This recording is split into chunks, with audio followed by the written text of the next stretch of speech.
innovations which the Torah speaks about, which really changed society and how we view them. It speaks about the Tower of Babel, the first large language model, the first project to try and do something with language. In this case, totally disrupted it. The rabbis say that this is when all the different languages emerged from that point in time through the communication and miscommunication of the moments and things like that. But in the Medrash, it explains that what was the great sin that they did there when they built the tower, because the Torah itself is very cryptic.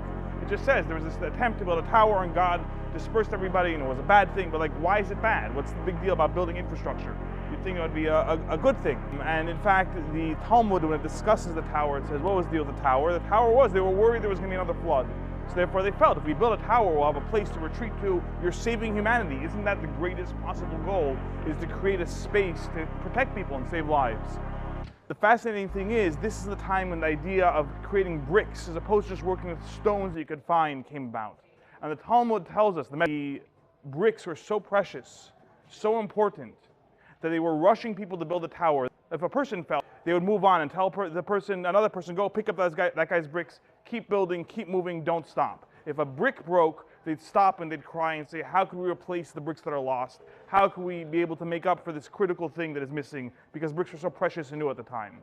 Meaning, what was the approach? The approach was, yes, technology, yes, innovation, yes, revolution, yes, for even a good purpose in theory, but it wasn't human-centered. It was about the technology itself, not about the people. Move to the beginning of the Torah portion. Noah was told to build an ark. Again, a project to save lives, a project to save humanity. But at that point in time, it was life first. It was purpose first. It was purpose driven for a good and higher motive. Those are the two approaches to technology. Do we view technology, as great as the goals are, the ends justify the means, or do we say that no, that at the end of the day, the people aren't the product, the people are the core, the people are what we're building towards?